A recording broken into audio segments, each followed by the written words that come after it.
Hoy es 25 de mayo del 2022. Para nosotros, iniciamos la semana número 15, lectivas 15 del semestre.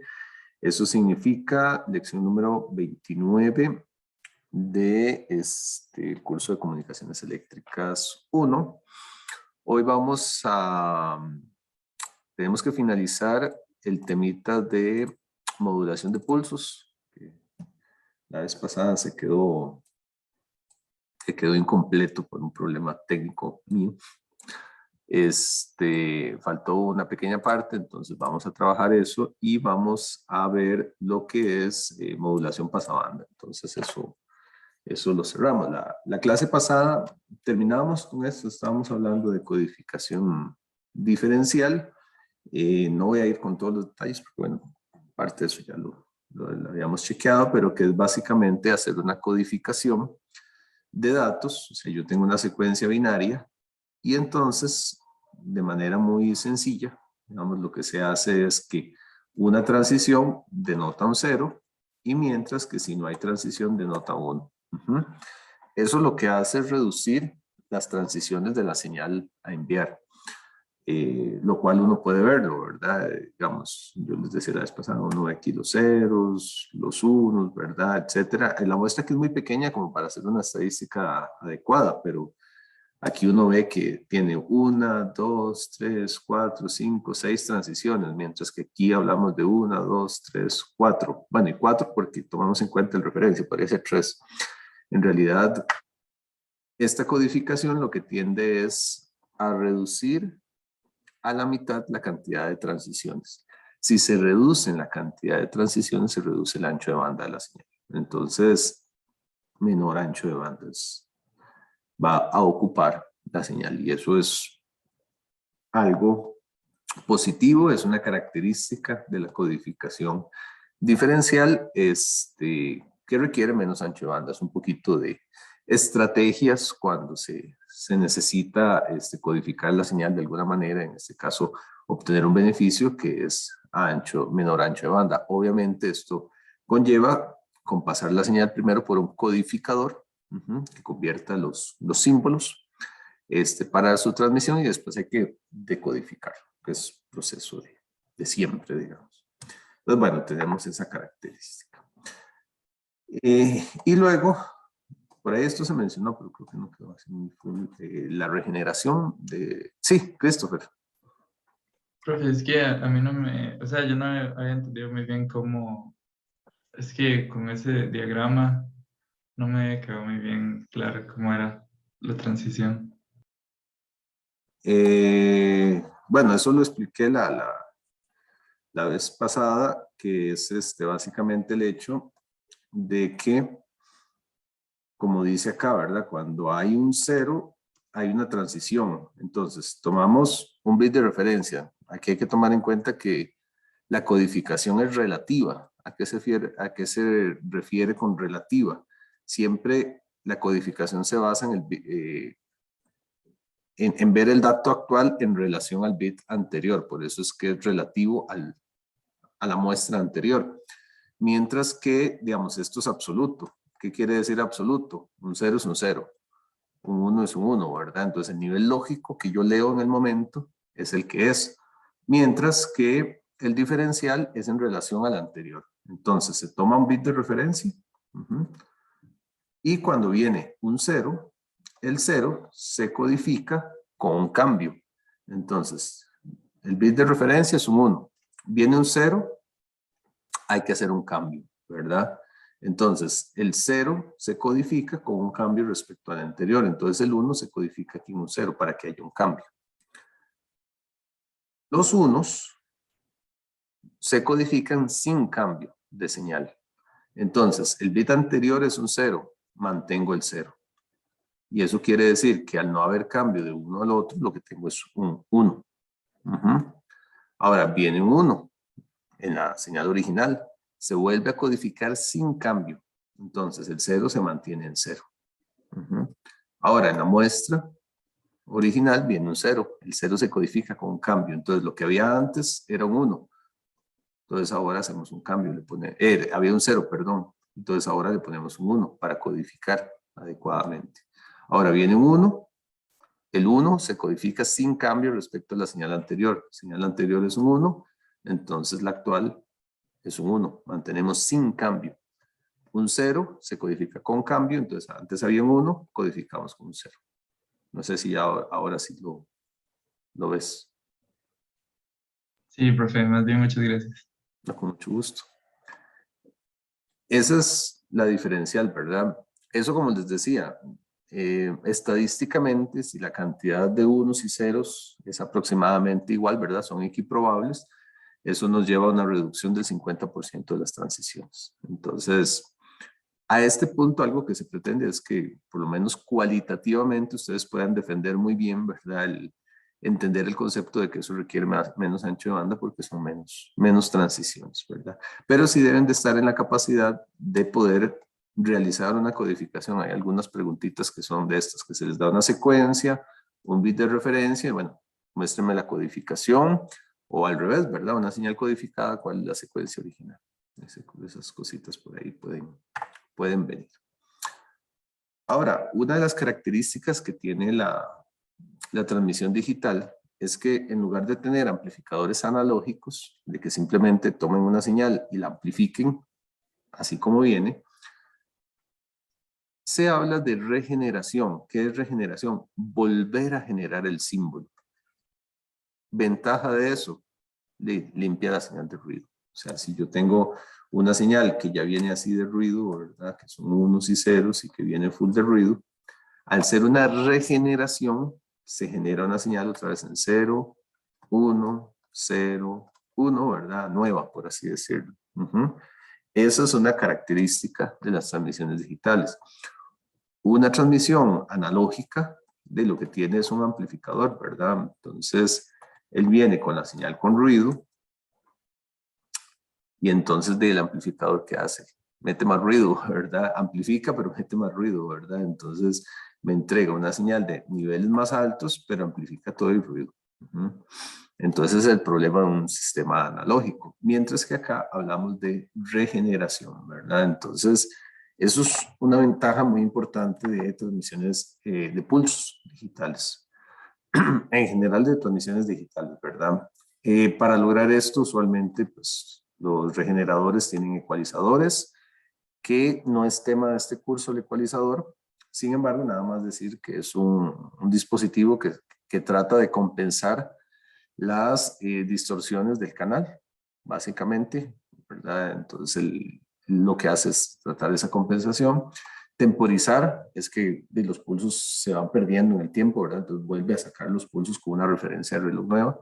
Y la decisión es poder decidir cuándo salgo un 0 o un 1, ¿verdad? Obviamente hay que saber muy bien dónde poner un regenerador, ¿verdad? Porque la idea es ponerlo antes de que la señal se vuelva muy difícil de recuperar para evitar errores, ¿verdad? Pero algo que no viene aquí, no está acá, es que muchas veces los mismos regeneradores están haciendo corrección de errores, ¿no? Entonces están recibiendo secuencias binarias y ellos están en la capacidad de leerlas y poder corregir errores cuando el código ya viene con redundancia para la corrección de errores. Eso también es tema de comunicaciones 2, cómo se hacen las correcciones de errores, pero valga la pena decir aquí que un regenerador tiene esa capacidad, ¿verdad? Entonces eso es algo bueno. Entonces, bueno, el ecualizador contrarresta distorsión, ¿verdad?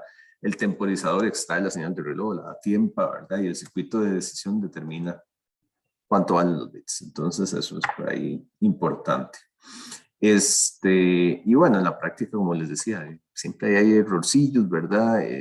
Un problema de jitter, tampoco es tema full de este curso, pero el jitter tiene que ver con el detalle de que la señal se desfasa, digamos, de los tiempos ideales. Ella debería venir siempre en estos tiempos y a veces la señal se adelanta un poquito, ¿verdad? O se atrasa un poquito. Entonces, la diferencia estadística que existe entre, bueno, no es estadística en realidad, la diferencia entre tiempos, la diferencia máxima de los tiempos, a esa cosa se le llama jitter, lo cual en señales de baja velocidad no es un problema, ¿verdad? Porque el jitter puede andar en microsegundos o en nanosegundos. Entonces en señales de kilohertz, por ejemplo, donde el ancho del pulso anda en el orden de milisegundos, pues un jitter de microsegundos no significa mucho, ¿verdad? Es un porcentaje muy pequeño de esto. Pero en señales de gigabits por segundo, donde el pulso anda en nanosegundos, ¿verdad? Un jitter de nanosegundos sí es un problema grande, ¿verdad? Podemos tener corrimientos de medio bit o hasta de bit completo, si el jitter es muy grande. Entonces, bueno, eso es un tema ahí pues, a comentar. Ahora, para decodificar, ¿qué hay que hacer? De regenerar la señal, ¿verdad? Necesitamos nuevamente determinar los niveles lógicos y demás. Entonces, bueno, un esquema completo aquí. Mensaje análogo. Low pass filter, ya sabemos qué es esto. Esto es un anti-aliasing. Muestreador, ya sabemos que hace esto, ¿verdad? Esto hace como un sample and hold, eso es como de toda la vida. Un cuantificador, aquí tenemos la señal PAM, aquí tenemos la señal discreta, un codificador que generalmente ya nos da el código PCM, eso que está ahí. De hecho, generalmente estos tres que están acá son las funciones que hace un ADC, un convertidor analógico digital. Un convertidor analógico digital hace todo esto adentro. Que es tomar la señal analógica y convertirla en códigos digitales. Todo eso está en un ADC. Y eso se envía repetidores regenerativos, ¿verdad? Nuevamente, y luego hay que volver a generar la señal, ¿verdad? Entonces volver a obtener los pulsos bonitos, así. Decodificar eso, usualmente a niveles de la señal discreta. Después ya el filtro de reconstrucción, que usualmente es un low pass filter. Y entonces ya aquí es la señal analógica, reconstruida. Usualmente aquí a nivel discreto, lo que tenemos es la señal que viene así, ¿verdad? Como en graditas. Como las que habíamos visto por ahí. Entonces el filtro lo que hace es que me muestra esa señal, ¿verdad? La señal analógica. Entonces, al final de cuentas, acá tenemos lo que sería un DAC, que es el convertidor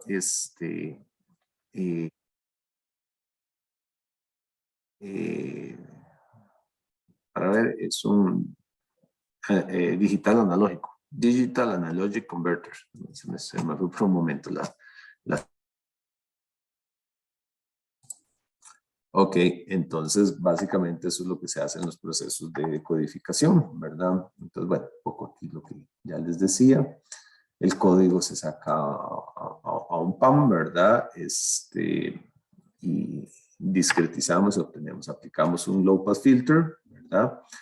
Que es el filtro de reconstrucción, se le llama porque reconstruye la señal.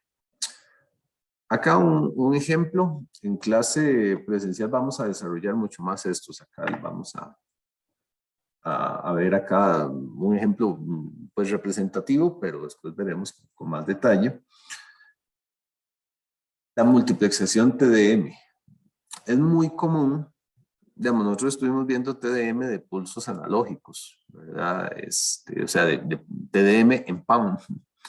En PCM, o sea, cuando se hace PCM es más fácil multiplexar. ¿Por qué? Porque es multiplexar muestras digitales. Entonces, esto es muy común. Entonces, un ejemplo muy clásico de los enlaces que en algún momento un T1 era toda. Hoy en día es nada más una señal de referencia que se sigue utilizando en la medida de referencia. ¿Qué es el T1? El T1 es cuando yo logro multiplexar 24 canales de voz en un ancho de banda más o menos de 3 kHz, aprox, un poquito menos, muestreados a 8 kHz. Se usa, de hecho, vean que si hacen el cálculo, 2.8 es la frecuencia de Nyquist, ¿verdad? Porque si sacan aquí el ancho de banda, ¿verdad? Son más o menos 3, entonces Nyquist sería 6, pero vean que se muestrea a 8, se sobremuestrea un poquito más. Esto nace porque, y es importante el comentario, lo primero que se digitaliza son canales de voz. O sea, inicialmente la telefonía enviaba analógicamente las señales. Entonces era una serie de circuitos, así como suena, circuitos, contactos eléctricos, que cuando yo hacía una llamada desde un lugar, salía un cable de mi casa, llegaba a la central y ahí eran contactores, eran switches mecánicos que hacían contacto de la señal. Entonces, los primeros sistemas llevaban la señal eléctrica, salía desde mi casa hasta el otro lado, era la misma señal que iba. De hecho, cuando uno ve en las películas de las operarias, ¿verdad? De las centrales telefónicas que mueven cables y que jalan así, estaban haciendo un camino eléctrico. Después de eso se empieza a digitalizar, entonces empiezan a salir las llamadas digitales, ¿verdad? Como tal.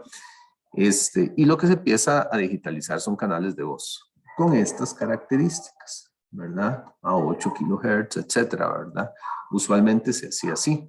Entonces, se empiezan a digitalizar los canales telefónicos, muestreados a 8 kHz, me dan 8000 muestras por segundo, en este ancho de banda, un poquito sobremuestreado, ¿verdad? Para lo que hablábamos, alejarse un poquito del límite. Y cuando se agrupan, no sé la razón técnica por qué 24, pero se agrupan 24, se agrupaban y se le llamaba un T1 a eso. Ese fue en los primeros sistemas TDM. Me imagino que los 24 era por una razón técnica, seguro era lo que llegaba a los equipos fácilmente, ¿verdad? Se codificaban, bueno, digo se codificaban, todavía hay sistemas de estos funcionando, pero ya hoy en día eso ha ido cambiando. Pero codificado a 8 bits, PCM, ¿verdad? Se usaba la ley Mu, que hablábamos, ¿verdad? Entonces 8 bits me ha dado 55 niveles, ¿verdad? O sea, 2 a la 8 sabemos que son 256, pero el 0 es la referencia, entonces o sea, la línea empezando desde 0 va subiendo y el nivel máximo es 255, ¿verdad? Esos son los niveles que se tienen ahí. Entonces, se sacaban a la hora de multiplexar, enviarlo, ¿verdad? Se estaban enviando 24 canales, cada uno se intercalan las muestras y cada muestra es de 8 bits, ¿verdad? Porque es la forma en que se trabajan, ¿verdad? Y se le agregaba un bit de sincronización, un bit que tenía un valor fijo para sincronizar. Entonces había que enviar 193 bits, digamos, la muestra correspondía en 193 bits, donde iban los 24 canales. O sea, ¿cómo entiendo eso? Eso lo que entiendo es que van, ¿verdad? Del canal 1, 8 bits, ¿verdad? Esa es la secuencia, de la primera muestra 8 bits. De igual manera, del canal 2, otros 8 bits. Y así iba, ¿verdad? Hasta llegar al canal 24, 8 bits, ¿verdad? Todos intercalados, más un bit de sincronización. Una vez que se cumplía eso, volvía a empezar la multiplexación, ¿verdad? Entonces enviaba el 1, el 2, el 3, el 2, la sincronización y otra vez. Entonces estaba enviando una muestra de cada canal, ¿verdad? Intercalada. Y cada muestra es de 8 bits. Entonces, esos son los 193 bits, que es a lo que corresponde, ¿verdad? Ahora, esos 193 bits hay que acelerarlos en velocidad porque cada canal telefónico, ¿verdad? Está siendo muestreado a 8 kHz. Y eso tiene que mantenerse para cada canal. Entonces, la forma de hacer eso es que hay que acelerar la transmisión, ¿verdad? Yo tengo los diversos sistemas, aquí desde el 1 al 2 al 3, ¿verdad? Todo eso al MUX. Y se transmite. Yo aquí envío a 8000 muestras por segundo. Y yo necesito que a la hora de multiplexar, hay que recuperar, digamos, cada canal necesita seguir teniendo sus 8000 muestras por segundo, ¿verdad? Entonces, ¿qué pasa? De que esto tiene que ir más rápido, forzosamente. Inicialmente, si no tuviéramos el bit de sincronización, hablaríamos de que esto tiene que ir a una velocidad de 8000 por 24. Pero, bueno, tiene el bit de sincronización, entonces por eso es que se saca de esta manera, de que tienen que enviarse 193 bits cada 124 microsegundos para mantener el ritmo de envío de los datos, ¿verdad? Eso no puede cambiar. Esto es en 125 microsegundos, que es lo que corresponde aquí, ¿verdad? 1 sobre 8000. Cada 125 microsegundos tiene que ir una muestra. A la hora de intercalarlas, tengo que acelerar el proceso. Entonces, cada bit acá va a esta velocidad, que son 647 nanosegundos, ¿verdad? Por cada bit, por bit. Esa es la velocidad del canal TDM. Es la aceleración, ¿verdad? Que lleva. El cálculo es un poquito diferente porque como lleva un bit de más, ¿verdad? Si no, nada más hablaríamos de acelerar el asunto por 24 ya, pero es muy común que haya que introducir bits adicionales en el canal. Entonces, eso involucra que en un T1 se tengan 1.54 megabits por segundo de transmisión, ¿verdad? Dele vuelta a esto, ¿verdad? Cada bit dura, este es el periodo, entonces al sacar el inverso. Y eso eran los enlaces, las velocidades que se manejaban inicialmente para telefonía. Esto rápidamente se adoptó para datos. Entonces un T1, un enlace T1 es un enlace de referencia de 1.54 megabits por segundo, que relativamente hoy es lento, ¿verdad? Un SONET, que es de fibra, son canales de multiplexado de 51.84 megabits por segundo, y ya incluso esto hoy es lento, ¿verdad? En la casa ya la gente tiene más de 50 megas. Entonces, bueno, básicamente este es el esquema que había. Muy común, digamos, fue lo que se trabajó en su momento, pero ya hoy esto está muy superado y de hecho hay enlaces T1, T2, T3, que lo que hacían era ir multiplicando cada vez más e ir subiendo las velocidades. ¿Sí, Cristóbal? Profe, yo sé que estamos enseñando en digitales, pero ahí no debe haber también un clock que sea como con una frecuencia súper alta por tantos canales al mismo tiempo. Sí, claro, el canal propiamente necesita acelerar y él va a una velocidad mucho más alta, ¿sí? Bueno, relativamente, ¿verdad? Unos 54 megas hoy en día es lento. En su momento era muy rápido, pero hoy en día es relativamente, o sea, hoy en día es muy manejable, unos megas, ¿verdad? Hoy en día hay enlaces de gigas, hasta de cientos de gigas. Pero sí, digamos, hay una diferencia considerable entre lo muestreado que alimenta el multiplexor, ¿verdad? Y lo que se transmite. Hay una elevación de clock bastante alta. Entonces, por ejemplo, hoy en día una fibra óptica puede transmitir miles de llamadas, miles de canales de este tipo, ¿verdad? Entonces, sí, la elevación y el grado de multiplexación es bastante alto. Eso es cierto. Profe, y digamos, ahí en vez de multiplicar por 24, se hace la división entre 193 porque no estamos usando todos los 255, ¿verdad? No, sí, o sea, sí se usa. O sea, esto nada más es el dato de este es el número de niveles discretos, ¿verdad? Pero sí se usa todo, digamos, porque se asume que la señal que está siendo discretizada se mueve en todos esos, en esos niveles. Aquí simplemente el hecho de que sean 255 niveles es que se usan 8 bits por muestra, básicamente, es el hecho de que se usen 8 bits por muestra. Pero digamos, sí se usa todo. Aquí lo que se hace es que se envían 8 bits por muestra, ¿verdad? 24 canales, pero hay que sumarle un bit adicional. Entonces, por eso es que da los 193 y entonces hay que transmitir una muestra cada 125 microsegundos, pero entonces en cada 125 microsegundos hay que acomodar 193 bits. Entonces por eso es que lo calculamos de esa manera. En clase haremos unos ejemplos desarrollados ahí con un poquito más de calma de calcular adecuadamente, digamos, y qué pasa si yo le meto más de un bit, le meto 2 bits de codificación. Hay sistemas que meten un byte de codificación adicional, no sé, hay diferencias ahí. Profe, Sí, el 255 entonces, ¿de dónde sale?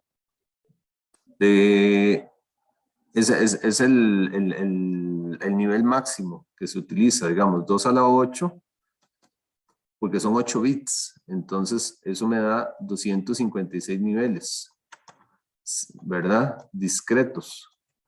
Sin embargo, cuando yo hago la discretización esta, ¿verdad? Empiezo en 0, que es un nivel de referencia que casi no se toma en cuenta, ¿verdad? Entonces, cuando yo empiezo a contar, 1, 2, el nivel más alto es 255, ¿verdad? Sabemos que son 256 niveles contando el 0. Pero ¿cuántos espaciecitos discretos tengo yo? Tengo 1, 2 y así me voy hasta 255 niveles discretos, es lo que se maneja. Porque el 0 en realidad es una referencia. Entonces de ahí es de donde sale ese 255. Ok, gracias. Ok. En clase vamos a desarrollar algunos ejemplos de estos con calma porque es algo que siempre se ve, digamos, y esto sí es muy actual, digamos, el entrelazado de datos ahí. Eso lo vamos a chequear. Profe, Ujú. pero es que digamos, cuando no hay el time division multiplexing creo que era para ppm, o no recuerdo exactamente para cuál, pero ahí ellos dicen que usted tiene que sumar como básicamente la velocidad de muestra de todos los canales y el conmutador o el reloj o lo que tenga ahí tiene que ser del doble de la suma de todos los canales del muestreo para que sea como, para que esté bien, pero aquí como que se hace diferente, no sé. Sí, aquí es diferente, por ser PCM es diferente. Lo que vimos cuando vimos con un sistema analógico, básicamente estuvimos viendo la capacidad de ancho de banda que tiene que tener el canal TDM respecto a los canales. Y el canal entonces tiene un requerimiento de ancho de banda que es igual al número de los canales individuales, al ancho de banda de individuales multiplicado por el número de canales.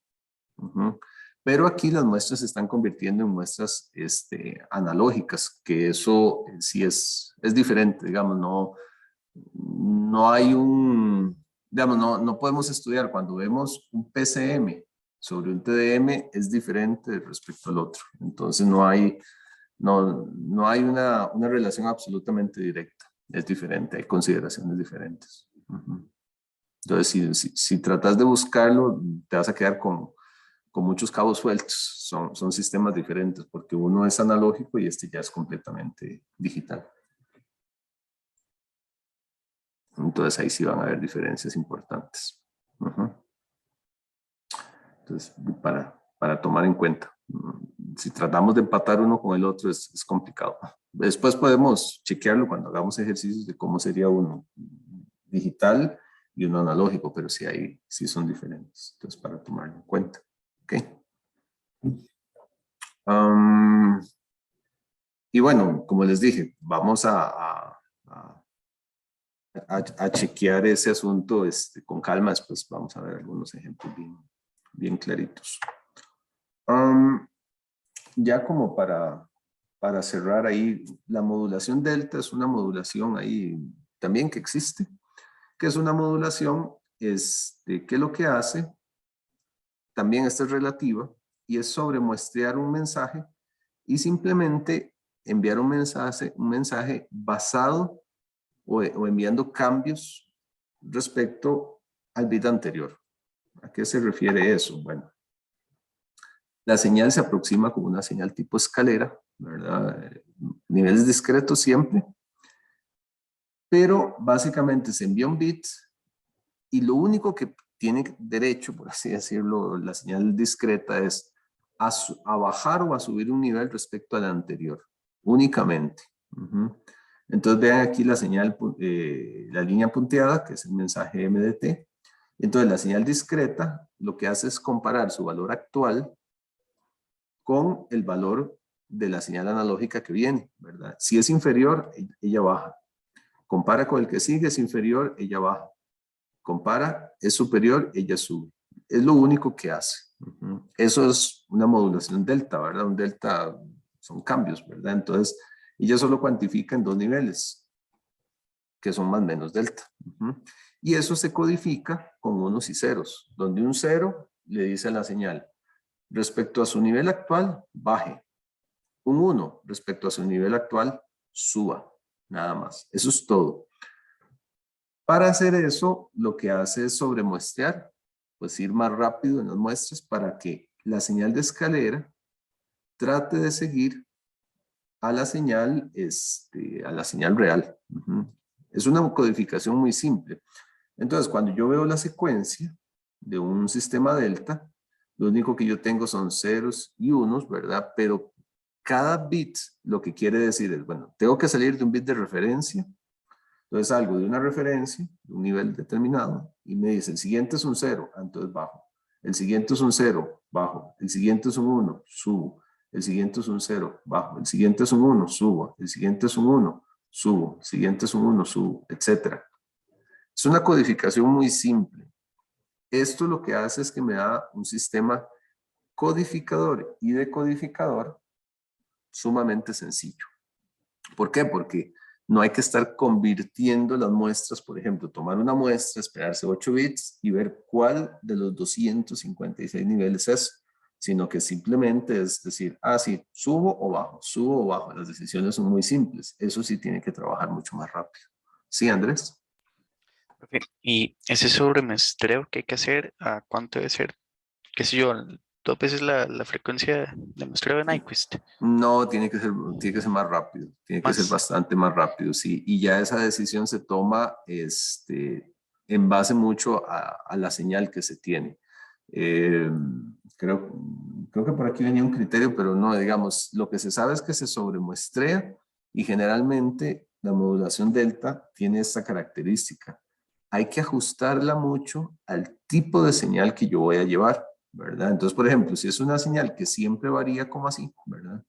Entonces, se ajusta de manera que pueda seguir. De hecho, ahorita viene por ahí un criterio, si me acordé que por ahí viene un criterio que no lo quiero batear ahorita, pero tiene un criterio por ahí, ¿verdad? En el cual ella se va moviendo. Pero, por ejemplo, si es una señal que tiene la característica de que puede venir así y de repente pega brincos cambios muy fuertes, entonces el sobremuestreo tiene que tener la capacidad de poder seguir la señal. Entonces hay que ajustarla mucho.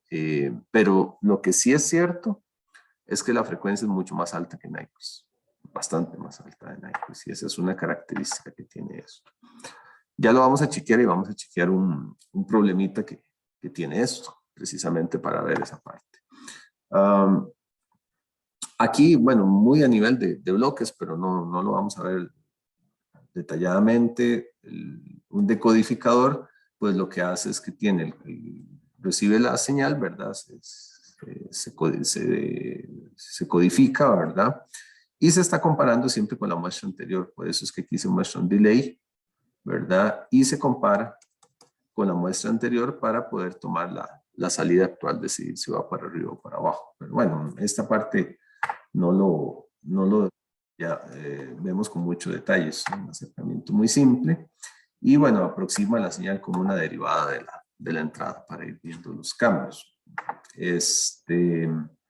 Y un problema que tiene esto es que si en algún momento, como siempre, la muestra actual depende del valor anterior, si el valor anterior tiene un problema, eso me crea una serie de problemas a futuro, ¿verdad? O sea, todas las señales van a estar con errores. Entonces es como muy delicado en ese sentido. Esta modulación se aplica solo como para casos especiales. Y vean el error que puede tener. ¿Qué pasa si la señal varía muy rápido? Y va un poco la pregunta que hizo Andrés. Digamos, ¿qué pasa si la señal varía muy rápido? Y vean que mi señal, mi moduladora delta, solo puede subir un bit a la vez. Entonces, su capacidad de seguir la señal es limitada.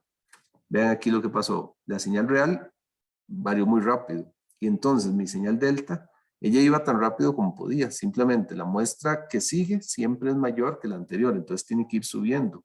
Pero vean que está creando un error muy grande porque toda la señal va a ir como así, ¿verdad? Lo que está registrando. Entonces, eso es un error de la cuantificación y eso es un problema.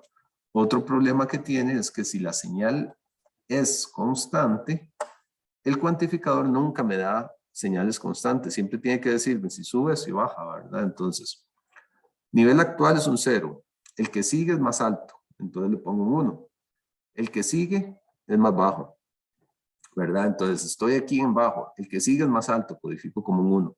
Y entonces, un momento donde la señal es plana, me lo va a codificar así, que a la hora de recuperar eso me va a quedar como una cosa así, ¿verdad? Eso se le llama ruido granular, ¿verdad? Que si fuera una señal de audio, por ejemplo, y hay un momento donde debe estar en silencio, esto va a registrar un sonidito, ¿verdad?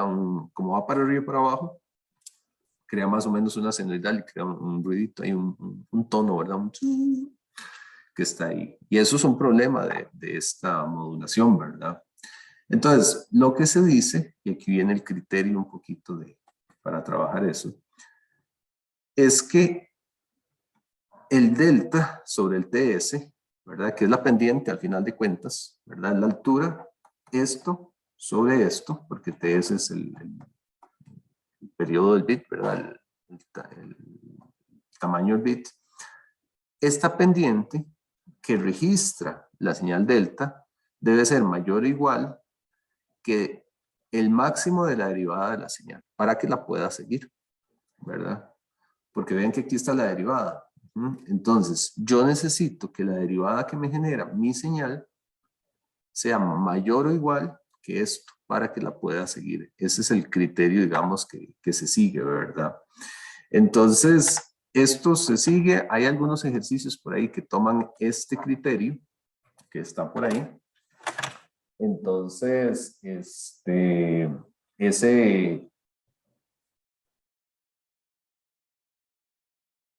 ese criterio es un criterio a seguir importante, a veces para poder determinar, por ejemplo, el TS, y del TS yo obtengo la frecuencia de muestreo, ¿verdad? Porque obviamente la frecuencia de muestreo va a ser 1 sobre el TS, ¿verdad? Que yo voy a tener ahí.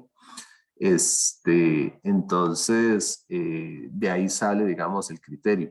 Y eso depende mucho de la derivada, de la máxima de la derivada que yo tenga la señal. Entonces, hay algunos ejercicios que muestran una señal y entonces hay que calcularle la derivada, ¿verdad? Y eso tiene un valor.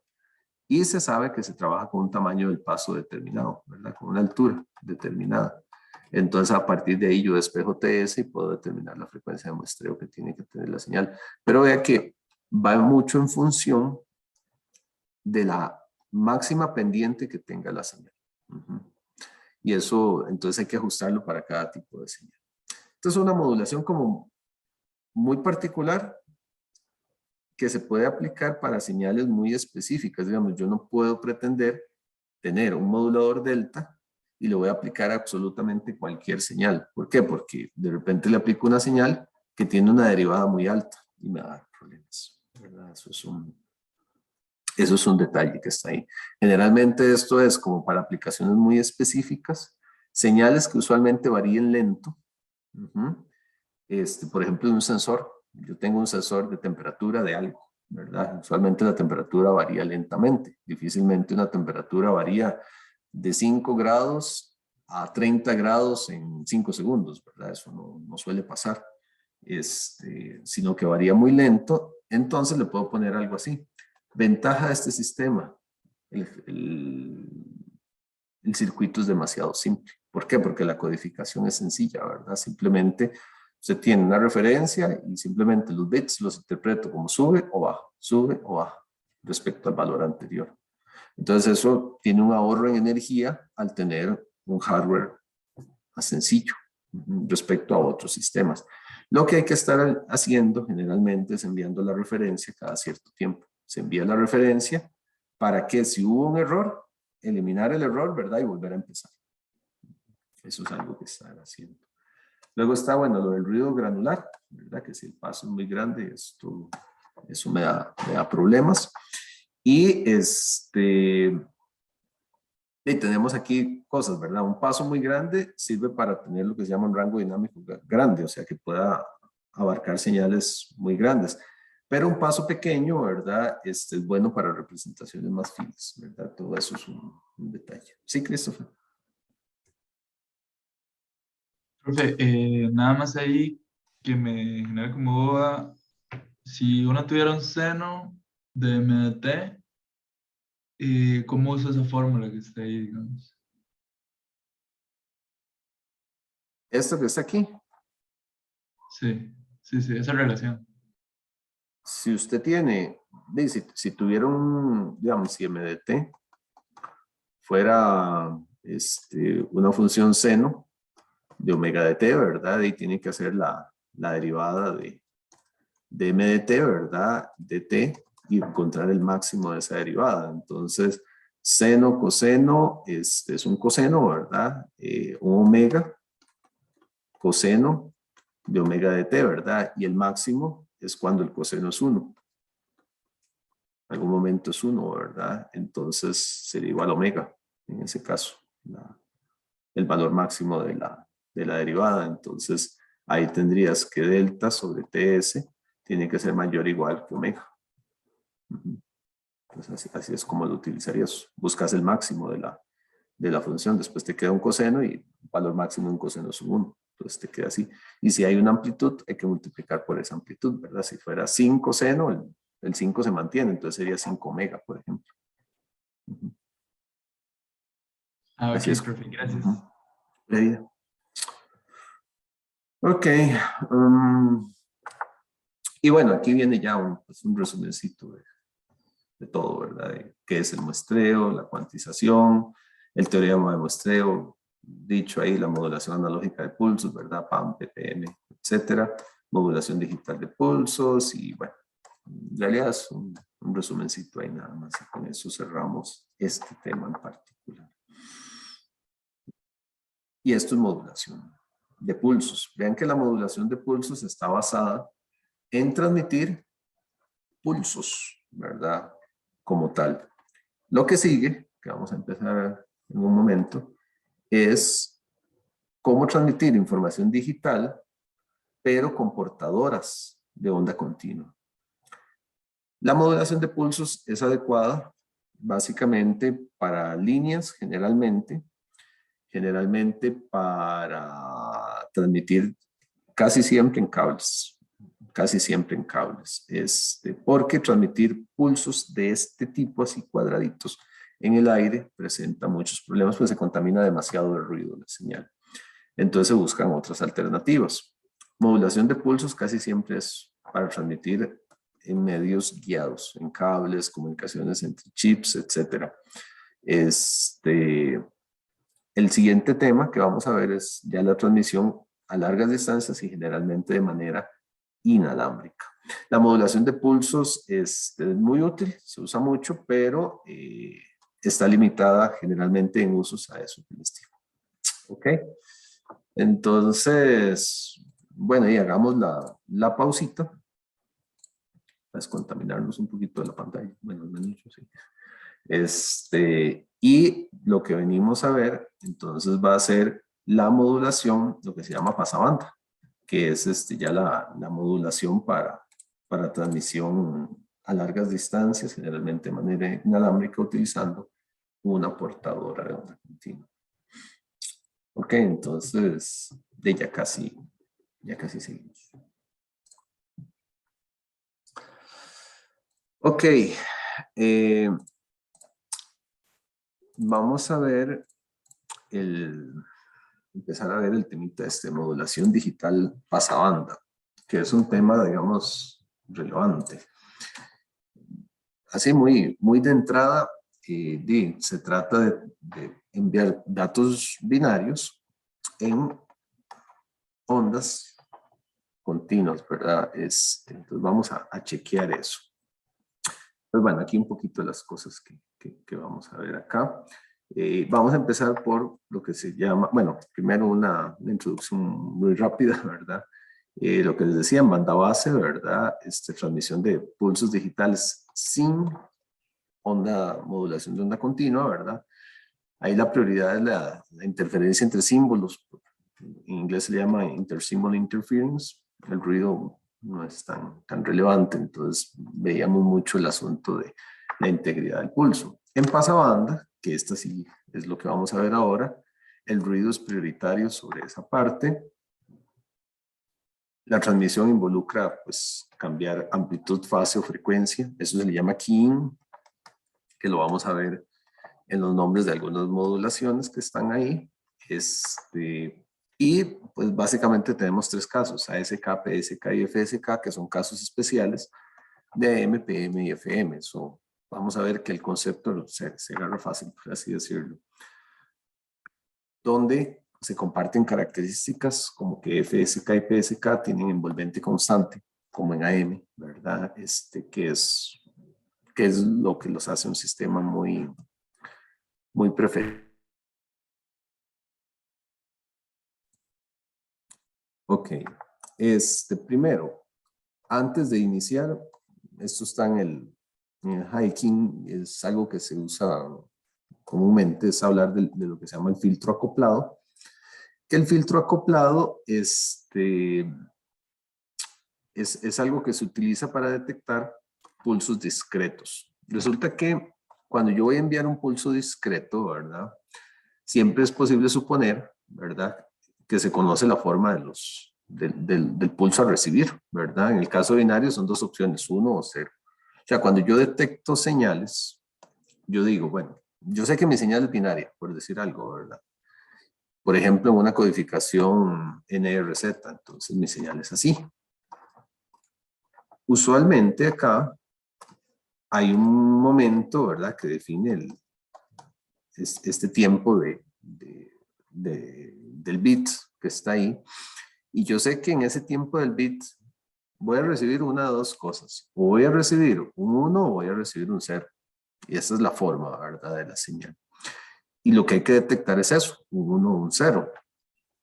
Es muy fácil pensar en una señal sin ruido. El problema es cuando la señal trae ruido, ¿verdad? Entonces que la señal viene así con un montón de ruido.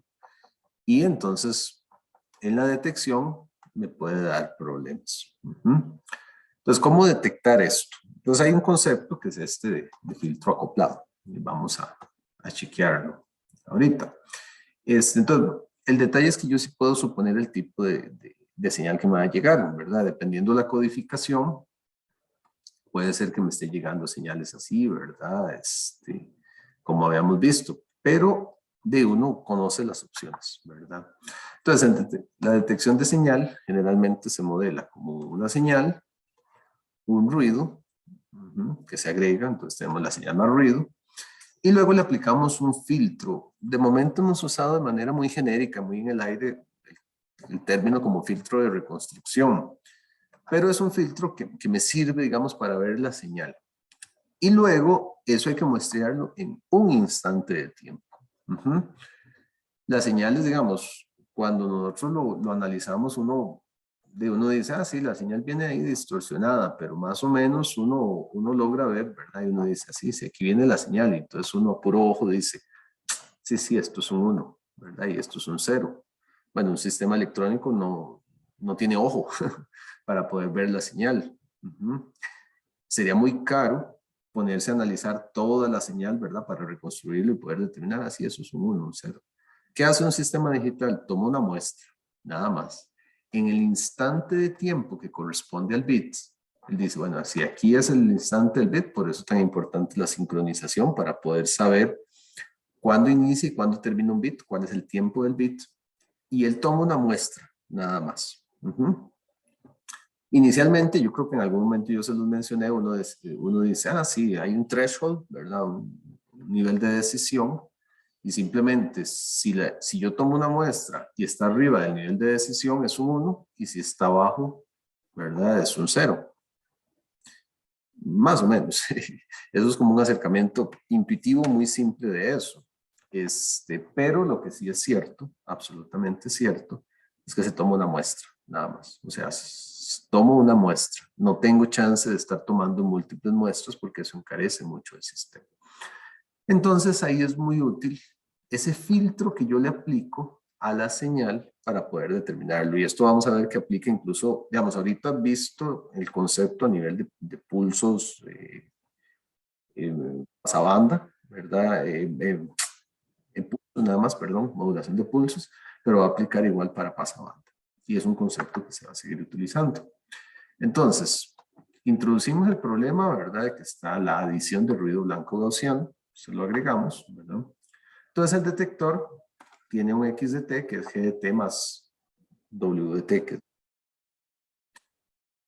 la cual recibe esta señal, la cual aplica un filtro, que es este filtro, H de T, cuya salida se muestrará en un instante preciso. De hecho, vean que el filtro entrega Y de T así en minúscula y se toma una muestra en Y de T mayúscula. La T mayúscula quiere decir como un periodo, ¿verdad? Un tiempo discreto que se toma la muestra, ¿verdad? Que es lo que dice aquí, sample at time T igual T, ¿verdad? T mayúscula es tomar una muestra nada más. Entonces hay que saber cuándo muestrearla.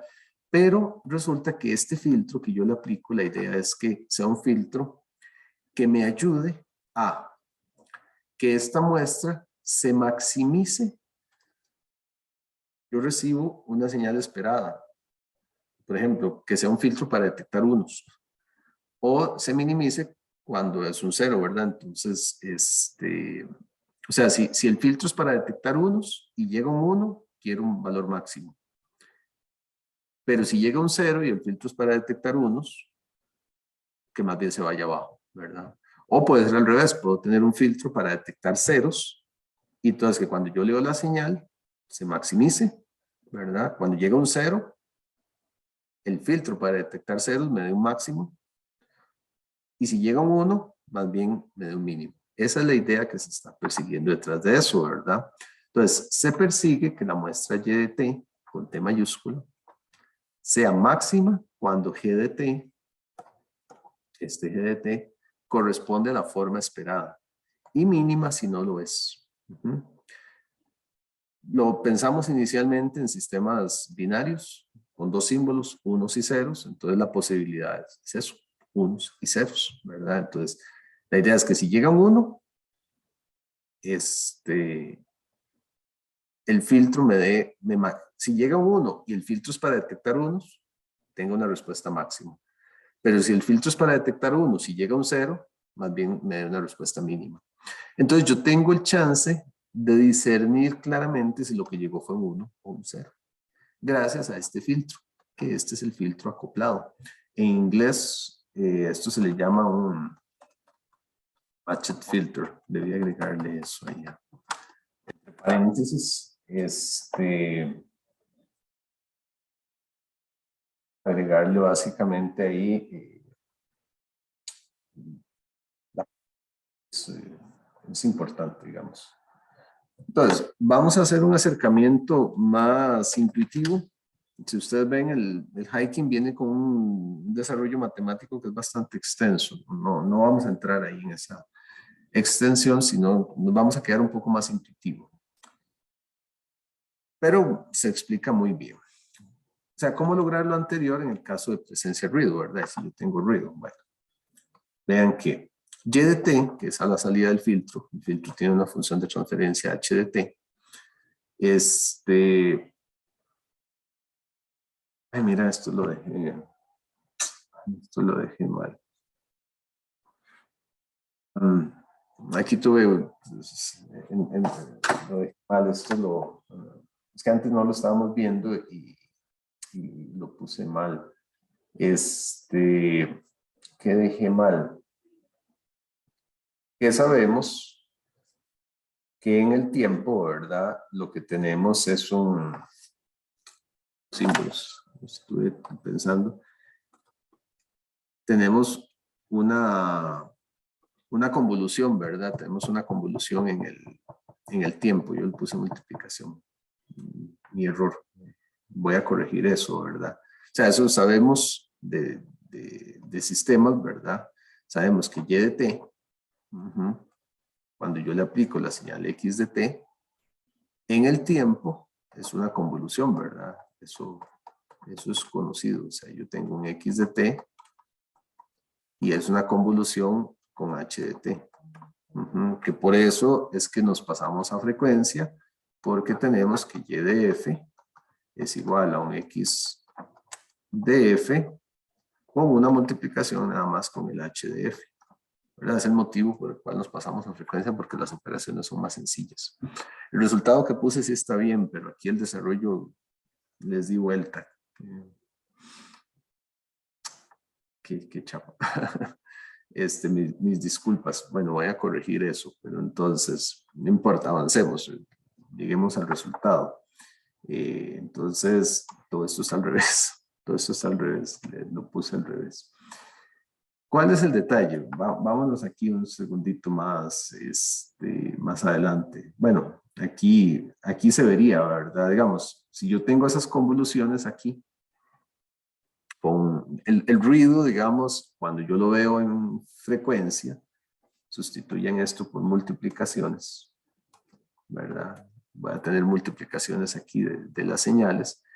El ruido tiene una densidad espectral de potencia que es constante, ¿verdad? Entonces, el ruido a ese nivel, digamos, tiene pues, una multiplicación por una constante, entonces la forma del filtro se mantiene. El detalle es cómo maximizar, y aquí no es la convolución, que chapa, todo le di vuelta, creo que estaba muy dormido, lo hice tarde anoche. Esto es una multiplicación, cómo maximizar eso. Bueno, resulta que esa convolución gráfica sí es cierto, pero esto es en el tiempo. Tengo que redefinir eso. Ay, qué pena, qué pena. Esto es cambiar convolución. Multiplicación. Voy a arreglar la presentación, pero bueno, igual el resultado se entiende. Vean lo siguiente. Es decir, el resultado sí está bien. Este sí está bien. Al final lo que traté de hacer fue un atajo para llegar aquí, pero sí le di vuelta. Este es el resultado, digamos. Esto lo pueden ver en el hiking, este resultado está bien. ¿Qué necesito yo para tener una respuesta máxima aquí cuando me llega la forma de onda esperada? Sabemos, digamos, es sabido, se los decía hace un momento, que y de t es igual a x de t convolucionado por h de t. Entonces, cuando yo veo eso, en términos generales, pues tengo una convolución, ¿verdad? De la señal con ruido, ¿verdad? Con h de t. El ruido me afecta a todas las componentes de la señal x de t, absolutamente todo, ¿verdad? X de t sabemos que es el pulso, g de t, porque esa es la señal, más ruido. Pero el ruido se va en todo, ¿verdad? Se mezcla con todo. ¿Cómo hago yo para maximizar eso? Sabemos que esto es una convolución, ¿verdad? ¿Cuándo es que tenemos una convolución máxima? O sea, ¿cuándo se maximiza una convolución? En términos generales, y esto es un concepto, digamos, del curso de señales que uno puede tener ahí clarito, una convolución se maximiza cuando es una convolución de la señal consigo misma. Vamos, el ejemplo más claro es un pulso cuadrado, ¿verdad? Si yo tengo una señal cuadrada y yo la convoluciono consigo misma, ¿verdad? El resultado de la convolución que me da, sabemos que nos da una señal triangular. Y hay un punto, ¿verdad? En el punto de tau igual 0, que se vuelve máxima. Eso cuando yo hago la convolución consigo misma. De hecho, si ustedes hacen la prueba y ustedes convolucionan esta señal con otras señales, ¿verdad? Hay algunos convolucionadores gráficos por ahí que uno puede ponerse a jugar. Pero en términos generales, si uno convoluciona la señal consigo misma, obtiene el máximo. Si convoluciona la señal con otra cosa, le va a dar algo menos que el máximo. ¿Por qué consigo misma? Porque, bueno, recuerden el concepto de convolución, ¿verdad? Convolución yo tomo la señal, imagínense que la convolución consigo misma, tengo que darle vuelta a la señal, llevármela menos infinito, ¿verdad? En este caso la misma forma, me la traigo, ¿verdad? Y hay un punto donde yo tengo la señal, la traigo y la tengo exactamente la misma forma consigo misma. Entonces, es multiplicar la señal por la señal, ¿verdad? Entonces, tener la señal al cuadrado y hacer la integral ahí, ¿verdad? En ese momento, yo obtengo este máximo, ahí, justo en ese punto, ¿verdad? Cuando tengo ese desplazamiento de la señal. Entonces, ahí tengo el máximo. Por lo tanto, si yo quiero maximizar la señal y de t, ¿verdad? La salida y de t, con esta señal, yo necesito que mi filtro tenga la forma, o sea, este h de t tenga la forma del pulso esperado. Ese es el requisito.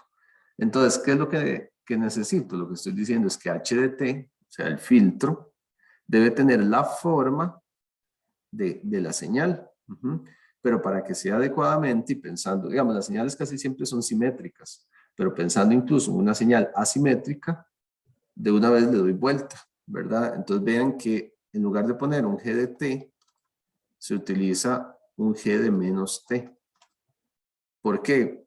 Porque entonces cuando yo le dé vuelta, en el caso de que sea una señal asimétrica, van a quedar iguales. O sea, ¿qué pasa si yo tengo una señal que no es un pulso cuadrado, por ejemplo, ¿verdad? Entonces imagínense que mi señal fuese así, ¿verdad? Entonces, si la señal fuese así y yo hago la convolución de esta señal consigo misma, lo que dice la convolución gráfica, es que yo tengo que agarrar esa señal, darle vuelta, ¿recuerdan convolución? Me la traigo para acá, ¿verdad? Y moverla desde menos infinito hacia acá. El detalle es que si yo hago con esto de la señal, ¿verdad? En el caso de que no sea simétrica, va a llegar un punto donde yo lo que tengo es la señal así. Entonces eso no me maximiza la convolución. Si el pulso es cuadrado no importa, ¿verdad? Porque donde le doy vuelta me queda la misma señal, pero yo lo que quiero es que cuando yo le dé vuelta y me la traiga y esté una encima de la otra, yo necesito que estén la misma forma. Entonces, ¿qué hago? Defino que h de t, en lugar de ser igual a g de t, es igual a g de menos t. ¿Para qué? Para que cuando se hace el proceso de convolución y se le dé vuelta, quede igual a g de t. Pero que sigan esa parte, ¿verdad? La convolución solita, lo primero que hace es agarrar una señal, darle vuelta y traérsela y ir haciendo la multiplicación, ¿verdad? Eso hace el proceso de convolución. Entonces, si yo, en lugar de darle la señal g de t, le doy la señal vuelta, cuando la convolución le dé vuelta, ¿verdad? Es como una doble vuelta ahí, me la va a dejar bien. Eso por si la señal no es simétrica. Entonces, hablamos de un g de menos t. Pero adicionalmente, es un g de menos t y el máximo lo obtengo no cuando yo empiezo a convolucionar, sino cuando se movió la señal un periodo completo. Entonces tengo que darle más t. Le damos vuelta, entonces queda t menos t. Ahí. Y un factor de escala que las señales nunca son iguales. Entonces acepta una k. Entonces se dice que el filtro me va a dar una maximización de su salida si yo logro que la respuesta del filtro sea tal que cumpla esta norma, que h de t sea igual a un factor de escala acá por la forma del pulso esperado invertido, digamos. Casi siempre son simétricos, entonces ese invertido no tiene mayor valor. Y luego, bueno, tiene un retardo ahí, ¿verdad? Entonces, esa es la condición básica que debe tener el filtro, ¿verdad? Entonces, el filtro acoplado es aquel que tiene una función de transferencia igual al pulso a detectar, pero invertido en el tiempo y con un retardo. El retardo es básicamente la sincronización, ¿verdad? Y ahí es donde se dice que el filtro está acoplado. Pero vean que se parte del hecho de que el receptor conoce la forma de onda que va a recibir. Se parte de eso, de que el receptor conoce la forma de onda. Entonces, el filtro está hecho de manera tal que tiene una respuesta con la forma del filtro, del pulso a recibir. Sí, Christopher. Profe, ¿el periodo es para qué exactamente? Eso es porque cuando usted empieza la convolución, digamos, la convolución empieza aquí en realidad, cuando empiezan a multiplicarse las señales, ¿verdad? Yo me traigo el pulso y cuando el pulso quedó aquí, es que empieza la convolución, ¿verdad? Entonces, aquí es donde empieza, pero la convolución se va a maximizar cuando yo tengo un pulso justo detrás del otro. O sea, este punto, en realidad este punto corresponde al tau igual t. Entonces, ahí es cuando yo tengo la maximización del pulso. Entonces, por eso es que se le agrega ese t ahí. Porque no es cuando empieza a convolucionar, sino cuando yo tengo un pulso debajo del otro. Y para eso tiene que transcurrir todo el pulso, tiene que moverse y el pulso tiene una duración t. Entonces, por eso es que se le agrega esa fase ahí. Pero Entonces, entonces, ahí básicamente está iniciando la convolución en el punto máximo, es lo que quiere decir. no, la convolución inicia en, digamos, uno lo ve aquí, digamos, en un tau igual 0, ¿verdad? Que sería este punto aquí. Digamos, uno toma como inicio ese punto ahí, pero entonces el pulso tiene que moverse un tiempo de bit para que quede una señal debajo de la otra. Entonces, que la multiplicación de una señal por la otra me dé un máximo y eso ocurre hasta que se movió el pulso y queda uno debajo del otro. Eso es lo que quiere decir, porque la convolución me lleva el pulso desde t igual menos infinito y yo lo voy arrastrando. En t igual 0 es que ellos empiezan la multiplicación, pero hasta que está ahí es que se da ese desplazamiento. Y entonces este es el requisito que debe tener la señal. Y eso es lo que me lleva al filtro acoplado. Y esto está bien, eso está bien, ese concepto está bien. Igual no vamos a estar viendo el desarrollo del filtro acoplado, nada más pues nos basamos en el resultado. Porque ¿qué involucra esto? Bueno, que siendo el filtro acoplado de esta forma, h de t igual k minúscula g de t menos t, ¿verdad? Entonces, la respuesta en frecuencia, ¿cómo es? Bueno, k es una constante multiplicativa, eso no importa. El g de menos t nos lleva a que g tiene que ser el conjugado complejo de g de f. Que para señales reales, simétricas, es la misma forma de onda.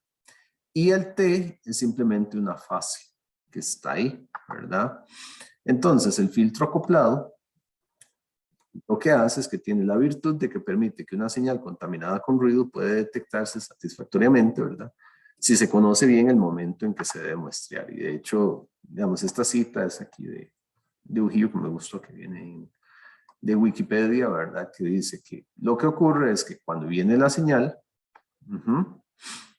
entonces la señal digital se contamina con ruido y ya se ve horrible así, ¿verdad? Pero entonces el filtro acoplado, que es en inglés match filter, ¿verdad? Lo que hace es que si yo le aplico el filtro acoplado, yo logro maximizar los pulsos esperados y minimizar los pulsos no esperados, ¿verdad? Entonces generalmente se diseña el filtro acoplado, por ejemplo, para unos. Entonces cuando yo tengo unos, tengo una maximización y si viene un 0 tengo una minimización de la energía. Entonces la señal se ve algo así. Entonces tenemos el decisor de umbral, ¿verdad? Y a partir de ahí determinamos cuándo muestrear. Entonces es una forma, digamos, de limpiar las señales. Entonces básicamente, ¿qué es lo que hay que tomar en cuenta? Que el filtro acoplado tiene una respuesta en frecuencia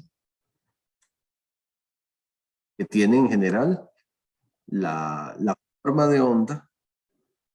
Digamos, la respuesta en frecuencia es la respuesta también del símbolo a detectar. Entonces, que eso pues lo hace complicado y no siempre se puede exactamente igual, ¿verdad? No siempre es posible sacarlo exactamente igual, pero lo que se hace es buscar un filtro y ven que ese filtro entonces no es un simple filtro pasabajos, así, sino que el filtro de detección es un filtro especial que tiene una respuesta en frecuencia con una forma relacionada directamente con la forma del símbolo a detectar. Y eso es básicamente lo que se utiliza en estos casos. Y ese es el concepto que yo quiero del filtro acoplado, ¿verdad? Esa es la base de los detectores de pulsos digitales. Siempre hay un filtro acoplado. La mayoría de detectores utilizan un filtro acoplado. Y lo vamos a ver frecuentemente. Entonces van a ver que en los diagramas casi siempre viene ahí, dice match filter, ¿verdad? Entonces, ¿qué es lo que hay que entender? Que no es un filtro de al azar, ¿verdad? No es un filtro pasabajos común, sino que es un filtro cuidadosamente diseñado para que su respuesta en frecuencia sea similar, si no es que igual, bueno, igual no se puede, pero al pulso esperado. Y eso lo que hace es maximizar la respuesta a la salida del filtro cuando tengo el pulso esperado. Y cuando es un pulso diferente, minimizo. ¿Ok? Entonces ese es el concepto que yo quiero que manejen del filtro acoplado. En el libro, digamos, van a ver que hay un desarrollo matemático mucho más fuerte para llegar a esto. Pero por un asunto incluso de tiempo, ¿verdad? No lo vemos. Pero tampoco es nuestro interés porque por lo menos en este curso no vamos a diseñar filtros acoplados, ¿verdad? Así como que full, ¿verdad? Entonces el concepto, lo que quiero para que entiendan adecuadamente los diagramas de los receptores que vamos a estar viendo, porque usualmente entonces nada más se dice filtro acoplado y no es así como un filtro acoplado. Entonces eso para que lo tengan claro, ¿ok? Entonces ese concepto es el que quiero que manejen. Ok, algunos repasitos aquí, señales IQ, de esto ya habíamos hablado, ¿verdad? En su momento, pero lo traemos acá porque esto se utiliza mucho también, estos son como bases antes de entrar a los sistemas. De una señal, ¿verdad? Eso ya lo habíamos visto, GDT, ¿verdad? Y una fase, ¿verdad? Entonces se puede representar esa amplitud y esa fase se puede representar por señales IQ, ¿verdad? Entonces, fasorialmente, magnitud y fase. Entonces, magnitud y fase que está por ahí, ¿verdad? Que se puede representar. Entonces, eso se puede representar por una componente en cuadratura y una componente en fase. Vean que esto a nivel de fasor puede decir que él tiene un ADT, ¿verdad? Es variable, su magnitud es variable porque es una señal que va variando, ¿verdad? Y con una fase ahí, gamma de t. Entonces, eso se puede representar de forma polar, con magnitud y ángulo. Aquí pusieron toda la fase, ¿verdad? Pero a nivel de fasor uno le quita el omega t. Pero entonces se puede representar por señales en cuadratura y en fase, ¿verdad? Que es la representación, digamos, cartesiana de eso. Entonces, se dice que G de t, entonces yo lo puedo representar por una componente en fase, que es la GI, ¿verdad? Basada con la misma frecuencia, y la componente en cuadratura, ¿verdad? Que la multiplico por la señal seno. Que eso, bueno, ustedes ven un poquito de señales ortogonales en el curso de señales y sistemas, entonces de ahí se entiende, ¿verdad? Entonces las componentes en fase son el GI, es el AT, ¿verdad? Por el coseno del ángulo, ¿verdad? Y la componente en cuadratura es lo mismo, pero por el seno. Eso lo habíamos visto por ahí, ¿verdad? Se deja por fuera la rotación, ¿verdad? Porque es a nivel fasorial, ¿verdad? Entonces, señales IQ es algo que se utiliza, los componentes, por ahí lo habíamos visto. Entonces, ¿cómo se generan las señales? Esto también lo habíamos chequeado por ahí, aquí está como a nivel de repaso. Entonces yo tengo mi señal G de t, y lo que hago es que multiplico por coseno, y obtengo la componente CD de ese coseno, es lo que llamamos la componente en fase, ¿verdad? Entonces ahí sale el GI, y cuando multiplico por el seno, obtengo la componente en cuadratura. Entonces aquí tengo la componente GQ. Eso, para reconstruir la señal, yo tomo la señal GI, la multiplico por coseno, y entonces obtengo esa componente, y luego obtengo la señal seno multiplicada por GQ, ¿verdad? Que es la componente en cuadratura, y luego lo llevo a un sumador, ¿verdad? La forma es más o menos, entonces me queda un G de t en ese caso. Aquí, digamos, lo relevante es recordar que GI y GQ son señales, son niveles de señal nada más, ¿verdad? Son niveles CD de señal, con los cuales yo puedo componer una señal en particular, ¿verdad? Entonces, cualquier señal fasorial, ¿verdad? Pase por de constelaciones, que eso lo veremos más adelante, se puede representar a niveles de señales IQ. Entonces, ese es el repaso que tenemos ahí, ¿verdad? Entonces, cuando yo estoy viendo una señal de cualquier tipo, ¿verdad? En este caso estábamos hablando de una G de t, que es una amplitud, o una fase, ¿verdad? Cuando yo veo eso, entonces esta señal, sea cual sea la posición que tiene, yo la puedo representar por amplitud y fase, pero a su vez la puedo representar por componentes CD de la señal en fase y la señal en cuadratura. Con la ventaja de que esto simplemente, entonces, con la combinación adecuada, ¿verdad? Si yo guardo esta información de la combinación de las señales en fase y cuadratura, puedo reconstruir esta señal que está acá. Obviamente eso me exige, de manera local, tener un oscilador que conozca la frecuencia portadora. Pero bueno, eso sabemos que con PLL podemos recobrar señal portadora. Entonces, esto es una opción, digamos, de representar señales. Entonces, bueno, esto es como repaso, porque por ahí ya habíamos visto, pero es que lo vamos a utilizar. Ok, entonces, las señales banda base, ¿verdad? Se pueden representar, pues, por términos, por lo que es la envolvente compleja, ¿verdad?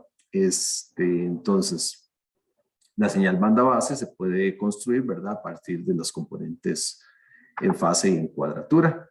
Y entonces la forma en que se mapean, ¿verdad? Eso determina la transmisión. Entonces, ¿cuál es la idea?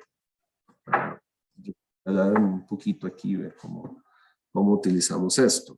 La idea es, yo tengo una señal que tiene variaciones o que puede tener variaciones de amplitud y de fase. Todavía no estamos plenamente en lo digital, todo esto son herramientas que vamos a utilizar más adelante. Entonces, esta señal está caracterizada por variaciones de amplitud, por eso ponemos ADT, no lo ponemos como constante, sino como una función, porque puede estar variando, ¿verdad? Y puede estar variando, ¿verdad? Por amplitudes y fases. Entonces, el codificador, que es el que vimos hace un momento, el codificador, que es este, ¿verdad? Se encarga de extraer las señales I y Q, que son señales, al final de cuentas, pulsos, ¿verdad? Entonces extraemos el I y el Q de esa señal que está por ahí, ¿verdad?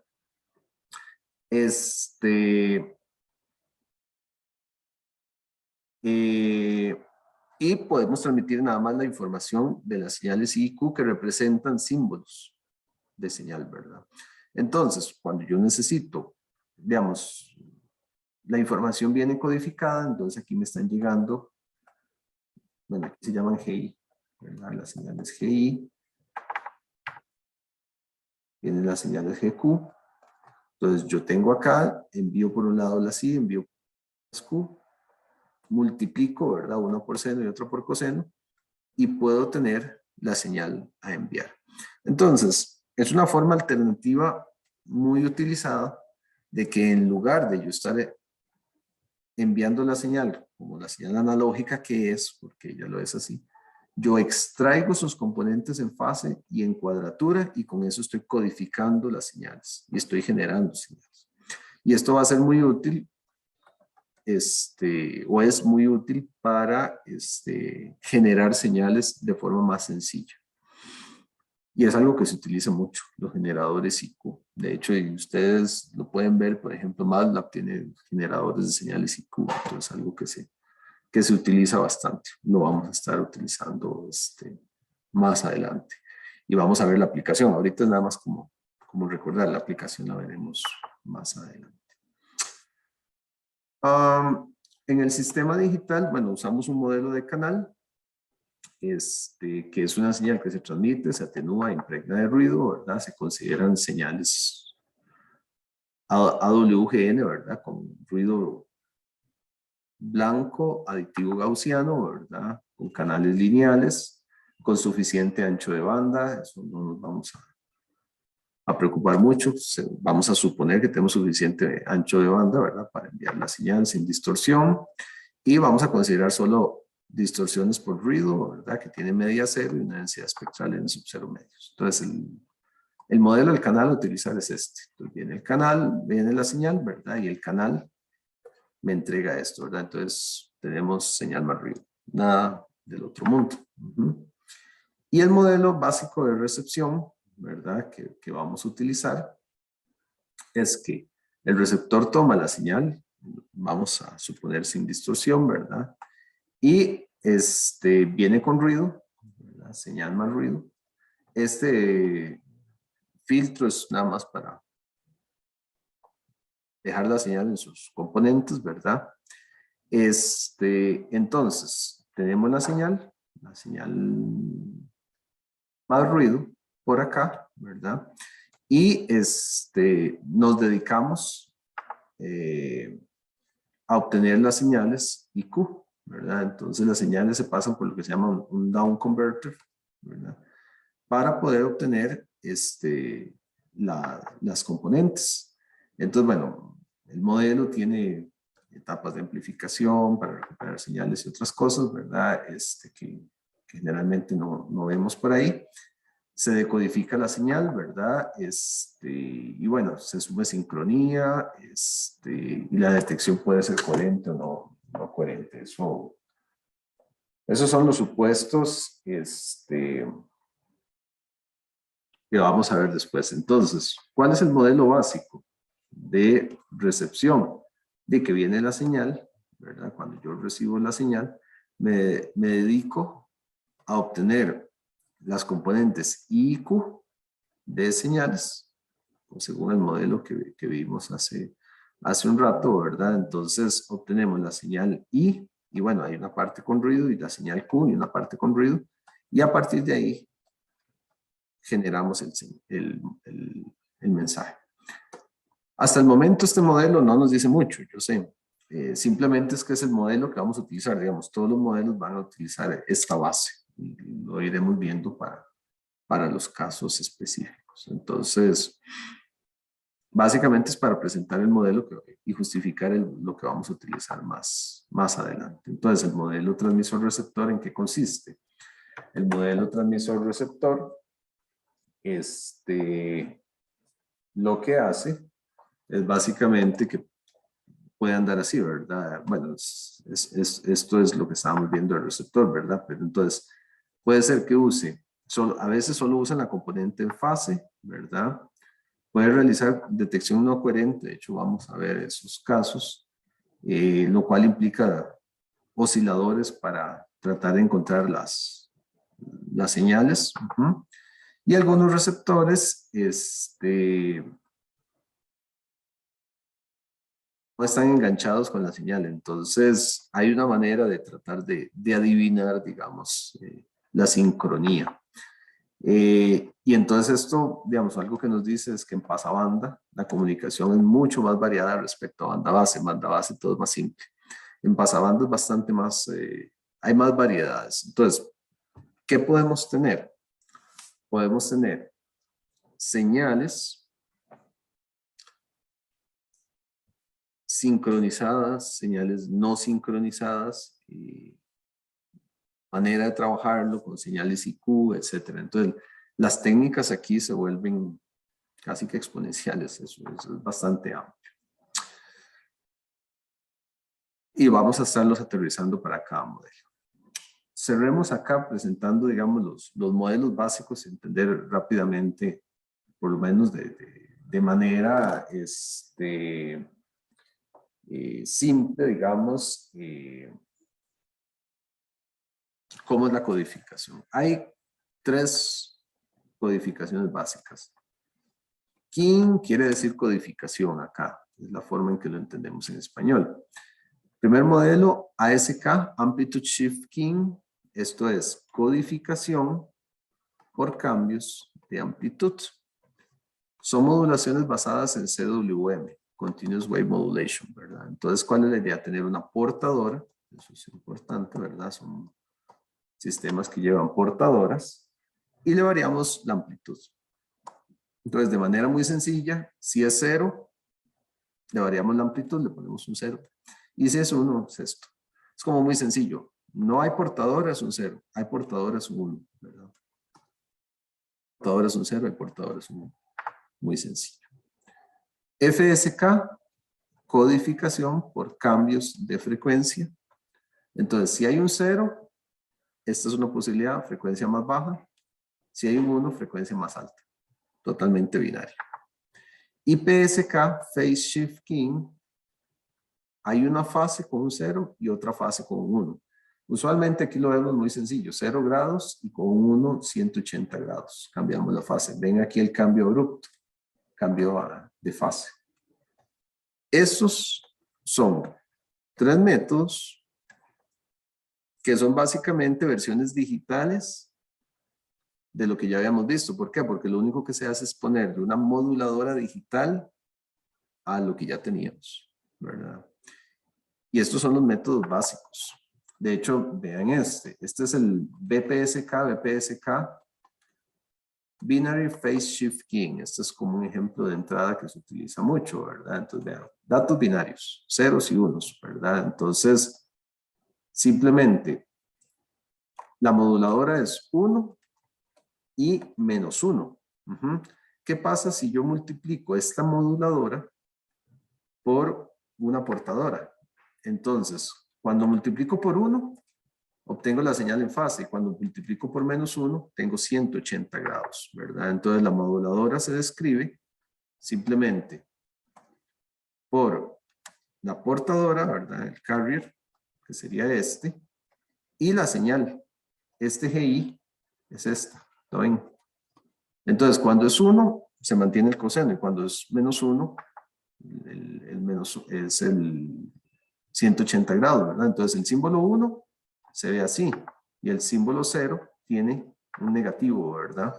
Este negativo se puede ver como una fase aquí, y eso es una manera. Entonces, vean que la modulación en realidad es bastante simple. Christopher, ahí tenía la mano levantada, es que quería cerrar ahí la explicación esa. No, profe, ya no. Es que lo explicó después, entonces ya todo bien.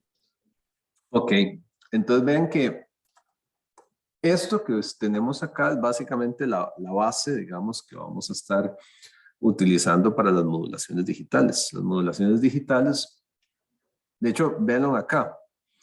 Esto, así como está, no es nada del otro mundo, ¿verdad? ¿Qué es lo único que cambió? De hecho, si ustedes ven esto es lo que antes estábamos viendo como SDT igual a MDT por coseno de la portadora, ¿verdad?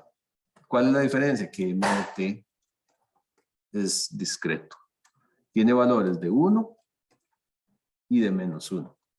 Entonces, cuando MDT es 1, tenemos el coseno. Y cuando MDT es menos 1, tenemos inversión de fase. Porque cuando es menos 1, me queda menos coseno. Entonces me queda esto que está aquí, ¿verdad?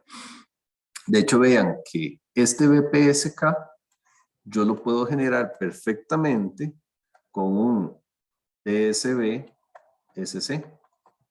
¿verdad? Porque ustedes se acuerdan, DSB-SC, ¿cómo es? Es esto. Esto es DSB-SC. Nada más que si yo lo alimento con esta señal, como señal de información, y me queda así, ¿verdad? Con lo que les estoy diciendo. Ese es el único detalle, ¿verdad? Acá. Obviamente, digamos, después vamos a ver que hay circuitos como más especializados, pero para que vean que al final de cuentas esto es un uso del modulador analógico, en principio, ¿verdad? Con eso yo puedo generar un BPSK sin problemas, ¿verdad? Entonces yo lo puedo hacer con DSB-SC perfectamente. También se puede hacer con modulador PM, ¿verdad? Perfectamente se puede hacer con un modulador PM, nada más que hay que codificarlo un tanto distinto, ¿verdad? Porque en ese hablamos de un AC por el coseno de omega C de T más Kp por M de T, ¿verdad? Entonces ahí lo único es que hay que codificar adecuadamente para que cuando yo tengo un 1, esto me dé, digamos, como con un 1 no se me hace 0, ¿verdad? Yo necesito que cuando es un 1, el producto Kp M de T me dé 2pi, ¿verdad? Con M de T igual 1. Y cuando M de T corresponda a un menos 1, yo necesito que el producto Kp M de T me dé 180 grados. ¿Verdad? 2pi para que quede igual, ¿verdad? Para que no haya cambio de fase. Y 180 grados para que haya cambio de fase. Sin embargo, es más fácil verlo así, ¿verdad? Con un DSB-SC. Y aquí es donde cobra un poquito de sentido lo que yo les decía, de que al final de cuentas, un modulador digital es un modulador analógico, y yo le digo disfrazado de digital, ¿verdad? Porque al final de cuentas, ¿qué es lo que estamos transmitiendo? Una señal completamente analógica, eso es lo que se transmite, completamente analógica, pero con variaciones discretas que nosotros interpretamos o después vamos a interpretar en un receptor como pulsos digitales. Pero no nos desligamos de sus características analógicas. Y aquí es donde van a ser de mucha utilidad los conceptos que vimos de señales analógicas y se van a utilizar bastante. Ok, ¿alguna última pregunta? Si no, pues... Profe, Sí. para decodificar ahí, solo importan las transiciones, ¿verdad? No, En este caso específico sí hay que estar leyendo, digamos, lo que hay que estar leyendo es la fase. De hecho, con un receptor síncrono, también, ¿verdad? Con un demodulador síncrono se puede detectar la señal, ¿verdad? O sea, yo la puedo recuperar con un sistema AM, yo debería poder recuperar exactamente esta señal.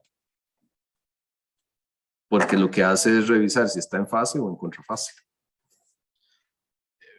ahí se envía un bit de, me imagino un bit de inicio o algo así, o algo de sincronización. Sí, generalmente hay, todos los sistemas sí llevan un asunto de sincronización para determinar la fase correcta, pero aquí usualmente lo que se usan son mucho PLLs.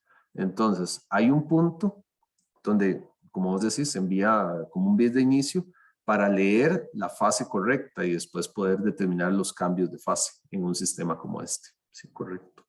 Hay que estar enviando señales de sincronización. ¿Una otra pregunta? ¿Duda?